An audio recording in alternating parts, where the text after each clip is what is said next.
चलिए खबरों को तफसील से जानेंगे। हामिद निहाल अंसारी अपने वालिदैन के साथ मुंबई पहुंच गए हैं। 6 बरस पाकिस्तान की जेल में गुजारने के बाद निहाल परसों ही वाघा के रास्ते वतन पहुंचे। कल उन्होंने दिल्ली में वजीर ख़ारजा सुषमा स्वराज से मुलाकात की और रिहाई में हुकूमत की कोशिशों के लिए उनका बेहद शुक्रिया भी अदा किया।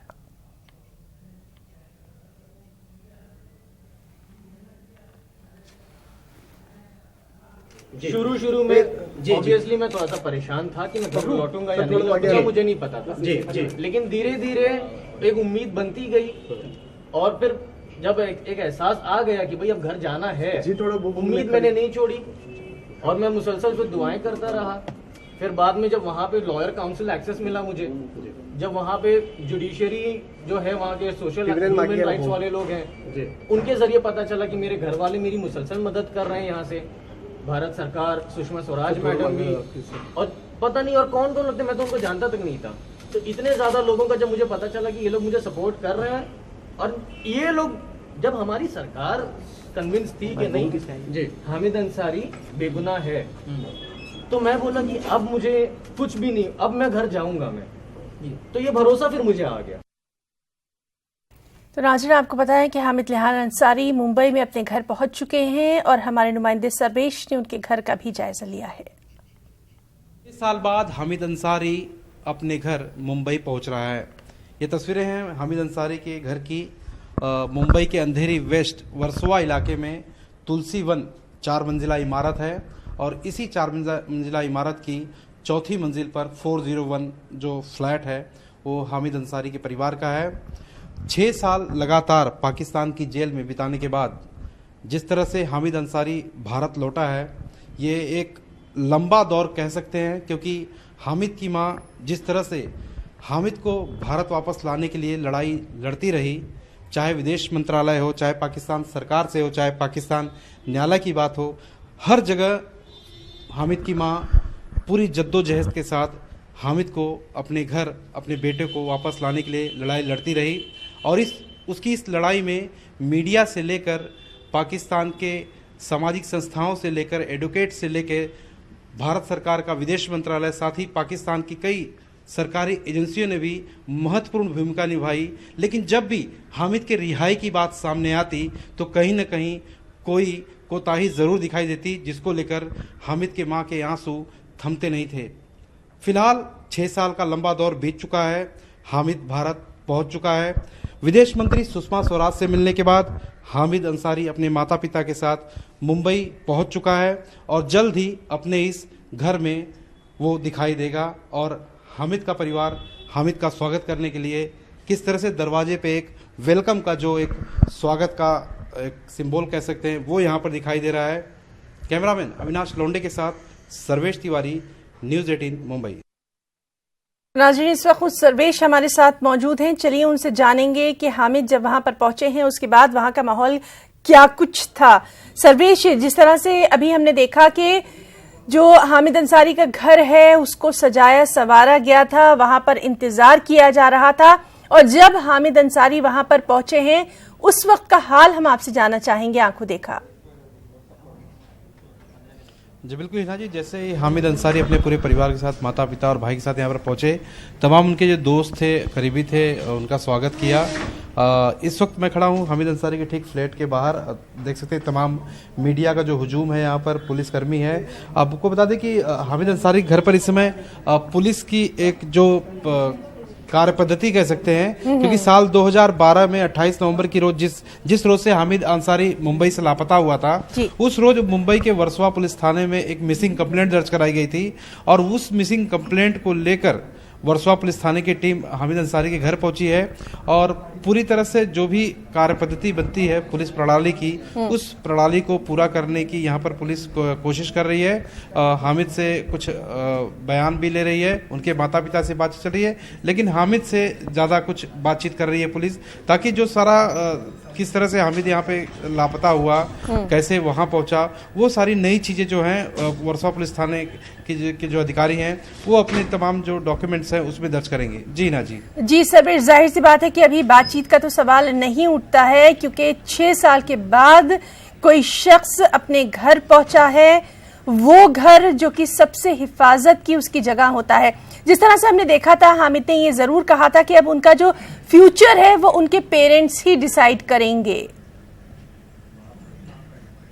जी बिल्कुल हिना जी, यहाँ पर जब मीडिया कर्मियों ने हमें से सवाल पूछा कि अगर आपके इन 6 साल के अंतराल में, जिस तरह से आपने पाकिस्तान की जेल में 6 साल बिताए, अगर आपसे 3 चीज़ पूछी जाए कि 3 चीज़ आप क्या कहना चाहते हैं, तो उन्होंने सबसे पहले चीज़ ये बताई कि कोई भी बात अपने माता पिता से छिपाया ना करें, जो भी उनके बच्चे होते हैं। साथ ही दूसरी बात ये भी बताई कि ऑनलाइन या फेसबुक के जरिए कभी किसी से मोहब्बत या प्यार ना किया जाए।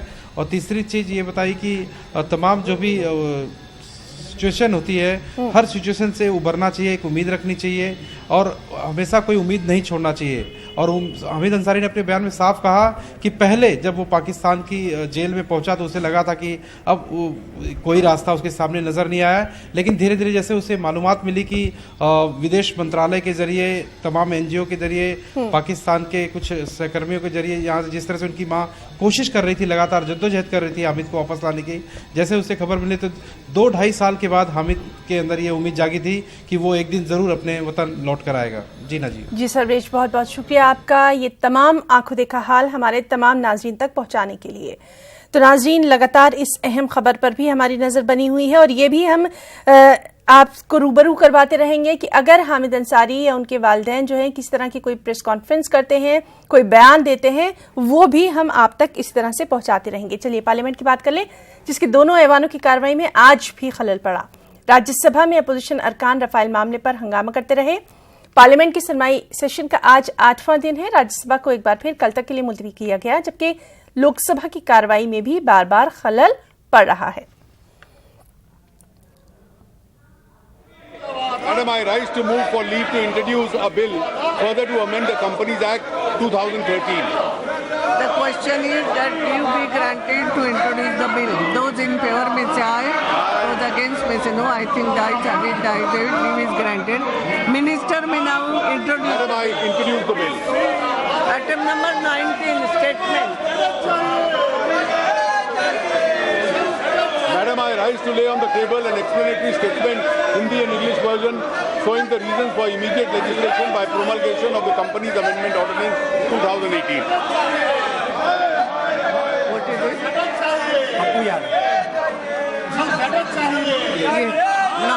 Now the 0 hour.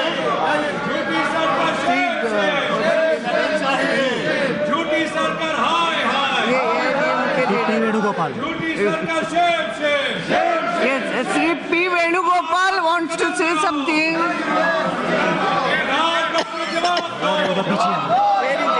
देश का पैसा कहाँ गया? Madam, kindly permit me, madam. Yes, you can. Thank you, Speaker, madam. Yes. Madam Speaker, on behalf of our party AADMK, we have given a notice to move adjournment motion regarding permission granted by the Central Water Commission to Kaveri Neeravari Nigam Limited, Karnataka, to prepare a DPR for Meghadadu project on River Kaveri. Madam, in a clear violation of the award given by the Kaveri Water Dispute Tribunal, the Central Water Commission, Government of India, had given permission to prepare for constructing a. नाज़रीन, आपको बताएं कि लोकसभा की कार्रवाई शोर शराबे के बीच भी जारी है। वहीं आज एक और अहम खबर आई जब CBI और ED मामले में लालू यादव को बड़ी राहत मिल गई। लालू यादव को दिल्ली की पटियाला हाउस कोर्ट ने CBI और ED मामले में अबूरी जमानत दी है। 19 जनवरी तक अबूरी जमानत बढ़ा दी गई है। कोर्ट में IRTC स्कैम मामले में ये सुनवाई हुई है। ED मामले में राबड़ी देवी, तेजस्वी यादव समेत दीगर को राहत है।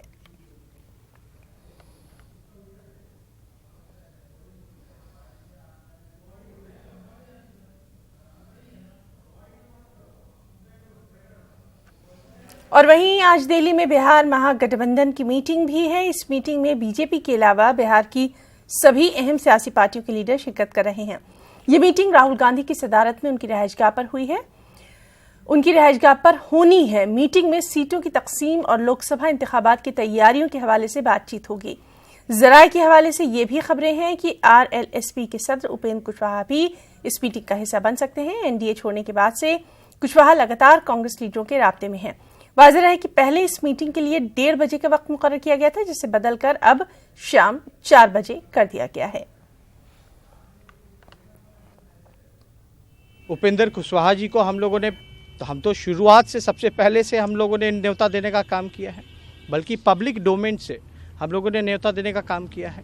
लेकिन उस समय भी हम कहते रहे कि फैसला उनको करना है कि हम आरक्षण बचाएंगे, संविधान बचाएंगे, और जो उनकी जो विचारधारा है, वो जिस खेमे में बैठे हुए हैं वो दूर दूर तक नहीं, आसमान ज़मीन का फ़र्क है। तो ऐसे लोगों को साथ उपेंद्र कुशवाहा जी का क्या काम है? तो अगर सच में वो चाहते हैं कि देश का भला हो, एकजुटता हो, उस वजह से हम लोगों ने उनको न्योता देने का काम किया था। तो अभी बीजेपी से, एनडीए से वो निकले हैं, लेकिन एक बात और साबित हो गई है कि जिस प्रकार से तानाशाही पूरे देश में कायम कर रखा है बीजेपी के लोगों ने, उसी प्रकार से अपने अलायंस को, जो उनके सहयोगी हैं, उन पे भी तानाशाह तरीके से उनको दबाने के लिए, और ख़ास तौर पे जो रीजनल्स पार्टी हैं, क्योंकि राज्यों से ही आपके देश का जो एजेंडा जो होता है वो तय होता है। तो उस प्रकार से जो रीजनल्स पार्टी हैं उसको दबाने के लिए, ख़त्म करने के लिए, जिस प्रकार से उपेंद्र कुशवाहा जी ने भी कल परसों ये बयान दिया है, और अभी जिस प्रकार से एनडीए खेमे में एलजेपी नाराज चल रही है, तो ये साबित होता है। मरकजी वज़ीर अक़लियती उमूर मुख्तार अब्बास नकवी के मुताबिक सफ़र हज 2019 के लिए सिर्फ 2,75,000 दरख्वास्तें मौसूल हुई हैं। नकवी ने यह भी वाज़ेह किया कि अब हज फॉर्म दाखिल करने की तारीख में तौसी नहीं की जाएगी। साथ ही उन्होंने कहा कि इस साल भी बगैर महरम के हज पर जाने वाली 3,000 ख़वातीन को बगैर क़ुरे के हज पर रवाना किया जाएगा। हज का क्या प्रोसेस है वो लगभग 2 महीने पहले चल रहा है। यहाँ तक कि जो हज का बायलैटरल एग्रीमेंट है सऊदी सरकार से और हमारी सरकार के बीच, वो भी 1 महीने पहले इस बार हुआ है। उसके अलावा जो बिल्डिंग्स हैं, जो वहाँ पर और तैयारियाँ हैं, वो भी पहले से शुरू हो गई हैं। और इसका मकसद और मंशा ये है कि जो हिंदुस्तान के इंडियन मुस्लिम्स जो हज करने जाते हैं, वो जो है वो उनको सहूलियतें ज़्यादा मिल सकें, ट्रांसपेरेंसी हो सके, और आसानी से लोग जो है वो अपने हज पूरा कर सकें। अभी तक की रिपोर्ट है, अभी तो 2 दिन में और बढ़ेगी, अभी तक, क्योंकि आज लास्ट डेट है और इसके बाद कोई डेट बढ़ेगी नहीं। तो अभी तक लगभग 2.25 लाख लोगों ने जो है वो हज के लिए एप्लीकेशन दिया है। और खुशी की बात है कि इस बार लगभग 3,000 से ज़्यादा महिलाओं ने बिना महरम के भी एप्लीकेशन दी है। और उन सभी जो महिलाओं ने बिना महरम के लिए दी है वो बगैर क़ुरा के जाएंगी, बगैर लॉटरी के जाएंगी। और उसके अलावा जो है वो जो लोग जिन्होंने एप्लीकेशन दी, क्योंकि इस बार 21 एम्बार्केशन पॉइंट्स हैं जिससे कि लोग हज करने जाएंगे, जिसमें कि एक नया एम्बार्केशन पॉइंट जुड़ा है वो कालीकट का। हमारी कोशिश है कि बेहतर से बेहतर हज हो सके, अच्छे से अच्छी तरह से लोगों को सहूलियतें मिल सकें वहाँ पर भी, और यहाँ के एम्बार्केशन पॉइंट ऑफ हाई। नाज़रीन, आपको बता दें कि लोकसभा की कार्रवाई भारी शोर शराबे की वजह से 2 बजे तक के लिए मुलतवी कर दी गई है। रांची के लातेहार कोर्ट ने 8 गौरक्षकों को मुजरिम करार दिया। कल इन तमाम मुजरिमों की सजा का ऐलान होना है। दरअसल ये वाक़या साल 2016 में लातेहार जिले के बालूमात में पेश आया था। नोएडा सेक्टर 133 में वाक़ जनपैक्ट कंपनी के असिस्टेंट नायब सदर स्वरूप राज ने खुदकुशी की। दरअसल स्वरूप पर कंपनी की 2 खातून मुलाजमीन ने छेड़छाड़ का इल्जाम लगाया था। कंपनी ने जांच पड़ताल के बाद उन्हें मुलाजमत से बरतरफ कर दिया था। इसके बाद उन्होंने अपने घर में खुदकुशी कर ली। नोएडा पुलिस को स्वरूप राज का एक नोट मिला जिसमें उन्होंने खुद को बेकसूर बताया। पुलिस मामले की जांच पड़ताल में जुट गई है।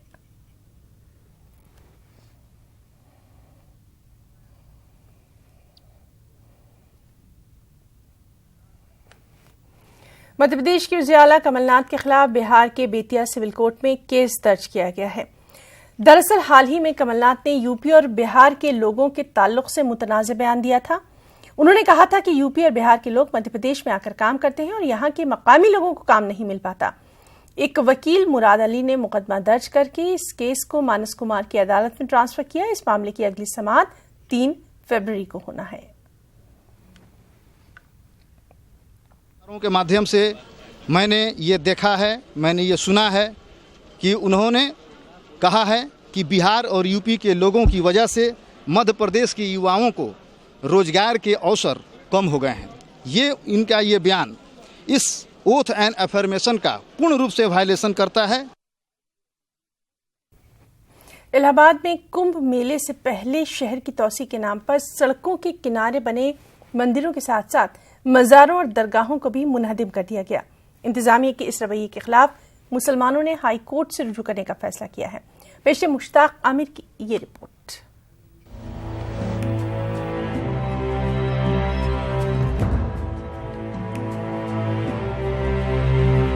जनवरी माह से शुरू होने वाले कुंभ मेले के पेश नजर इलाहाबाद में सड़कों की तौसी का काम इन दिनों बड़े पैमाने पर जारी है।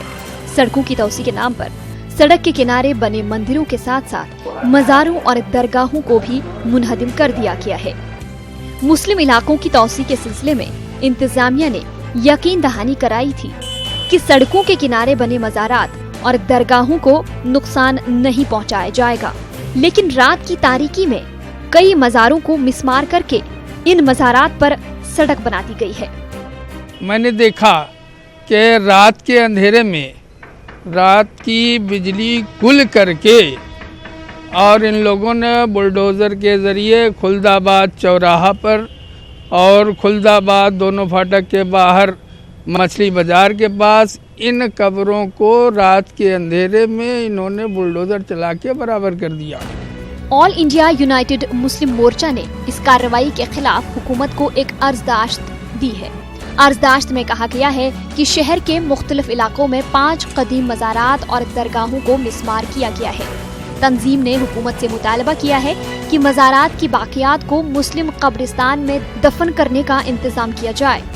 तंजीम का कहना है कि अगर इंतजामिया ने बाकियात को मुनासिब जगह दफन नहीं किया तो अदालत से रुजू किया जाएगा।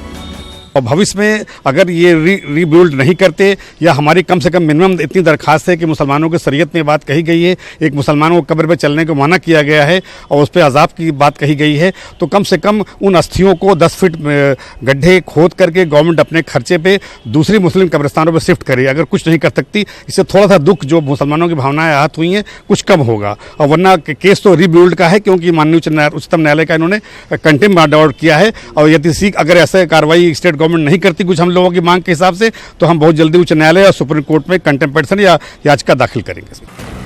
सड़कों की तौसी की जद में आने वाले मज़ारात और दरगाहों को मिसमार करके इन पर रातों रात पक्की सड़क बना दी गई है। चूँकि इंतजामिया ने ये काम रात के अंधेरे में किया है, इसकी वजह से इसको अवाम की मुखालफत का सामना नहीं करना पड़ा है। इंतजामिया की दूसरी दलील ये भी है कि उन्होंने मज़ारात और दरगाहों के साथ साथ मंदिरों को भी मिसमार किया है। ऐसे में एक मखसूस फिरके की मुखालफत का कोई जवाज नहीं रह जाता। न्यूज़ 18 उर्दू के लिए इलाहाबाद से मुश्ताक आमिर की रिपोर्ट। और गुरुग्राम से अफसोसनाक खबर आई, जहां के सेक्टर 29 यानी सेक्टर 29 में एक नौजवान ने ट्रैफिक पुलिस एहलकार पर गाड़ी चढ़ा दी। मुलजिम किरण कंठवाल नामी नौजवान ट्रैफिक पुलिस एहलकार को कार के बोनट पर 200 मीटर तक घसीटता रहा। पुलिस ने मुलजिम करण कंठवाल को गिरफ्तार कर लिया है। मुलजिम दिल्ली का ही बताया जाता है और खुद को पुलिस ऑफिसर का रिश्तेदार भी बता रहा है। पुलिस मामले की तफ्तीश कर रही है। दरअसल गलत डायरेक्शन से आ रही गाड़ी को रोकने के लिए इस ट्रैफिक एहलकार ने जब करण को रोकना चाहा तो उसने हाई स्पीड करके बोनट पर ही उस एहलकार को कई 100 मीटर तक घसीटता हुआ ले गया। पेपर है सर आपके पास? नहीं, पेपर नहीं है आपके पास? चाबी दे दीजिए सर। रॉन्ग साइड भाई जी। रॉन्ग साइड नहीं आया मैं, सीधा आया। छोटे भाई वहाँ से आए हो यूटर्न लेके। नहीं सॉरी, नहीं करते हम बात। सॉरी भैया, बात नहीं कर सकते। नहीं कर सकते हम बात। 29 सही है, कोई बात नहीं भाई। आपने बोलने का तरीका देखा है कैसे था? कैसे बोल रहे थे आप? दुश्मन थोड़ी ना, हम आपकी सेफ्टी के लिए यहाँ पे भाई। यार कैसे कैसे बात कर रहे बोल रहे थे? क्या कर रहे? इसने ये बोला, इसने ये बोला साइड में लगा ले गाड़ी को। साइड में नहीं लगाता, मैं लगाता हूँ। मैंने कहा साइड उसको गाड़ी में जाना। कोई बात नहीं सर, आपको चलाना है, आपको आरसी लाइसेंस दे दो, ठीक है ना? आरसी ड्राइवर लाइसेंस दे दो। तो दिखा दो, नहीं तो गाड़ी पर। ये कौन है? ये लगा रखा बोर्ड आपने दिल्ली पुलिस में। सर आप कैसे चला रहे हो?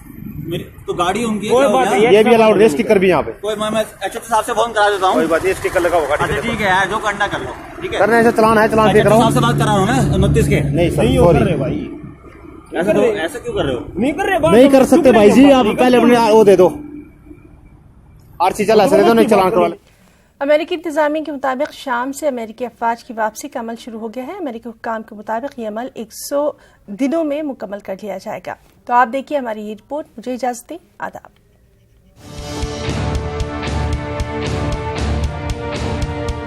अमेरिकी इंतजामिया के मुताबिक शाम से अमेरिकी अफवाज की वापसी का अमल शुरू हो गया है। अमेरिकी हुक्काम के मुताबिक ये अमल 100 दिनों में मुकम्मल कर लिया जाएगा। व्हाइट हाउस से जारी होने वाले बयान में कहा गया है कि शाम में नाम नेहाद शिद्दत पसंद तंजीम दौलत इस्लामिया को शिकस्त देने के बाद अमेरिकी फौजियों की वापसी शुरू कर दी गई है। हालांकि फौरी तौर पर यह वाज़ेह नहीं हुआ है कि आया शाम में तैनात तमाम 2000 अमेरिकी फौजी निकाले जा रहे हैं। इन 2000 फौजियों ने बहुत हद तक शाम के शुमाल मशरक़ी हिस्से को दौलत इस्लामिया के कब्जे से आज़ाद करवाया है। अमेरिकी सदर डोनाल्ड ट्रंप ने एक ट्वीट भी किया जिसमें उन्होंने लिखा है कि दाइश के खिलाफ हमारे नौजवानों ने जबरदस्त कामयाबी हासिल की है और अब वक्त आ गया है कि इन जवानों को वापस बुलाया जाए। वहीं इसराइल के वज़ीर-ए-आज़म बेंजामिन नेतन्याहू ने कहा है कि ट्रंप इंतजामिया ने इनको ये बताया है कि सदर ट्रंप शाम से अमेरिकी फौज को निकालने वाले हैं। אני שוחחתי שלשום עם נשיא ארצות הברית דונלד טראמפ ואתמול עם מזכיר המדינה האמריקני מייק פומפאו. הממשל האמריקני אמר לי שזוהי כוונת הנשיא להוציא את כוחותיהם מסוריה. הם גם הבהירו שיש להם דרכים אחרות להביא לידי ביטוי את השפעתם בזירה. זוהי כמובן החלטה אמריקנית. אנחנו נלמד קודם כל את לוחות הזמנים שלה ואת צורת ההפעלה שלה וכמובן את ההשלכות לגבינו. בכל מקרה אנחנו נדאג לשמור על ביטחון ישראל ולהגן על עצמנו. व्हाइट हाउस की तर्जुमान सारा सैंडर्स के मुताबिक अमेरिका शाम में किसी हद तक अपनी अस्करी मसरूफियात को जारी रखेगा। वहीं अमेरिकी महकमे दिफा के हुक्काम फौजियों की कुछ तादाद को शाम में रखने के हक में है ताकि दौलत इस्लामिया को दोबारा यकजा होने का मौका न मिले। वाज़ेह है कि अमेरिका बशारुल असद पर शाम की 7 साला खाना जंगी के दौरान कीमियाई हथियार इस्तेमाल करने का इल्जाम आयद किया है, मगर वो इस बात की तरदीद करते आ रहे हैं। इन 7 सालों में तकरीबन 5 लाख शामियों ने अपनी जान गंवाई है और तकरीबन 1 करोड़ 30 लाख ऐसी हालत में है कि उन्हें इंसानी इमदाद की बहुत हद तक जरूरत है। Bureau report, news 18।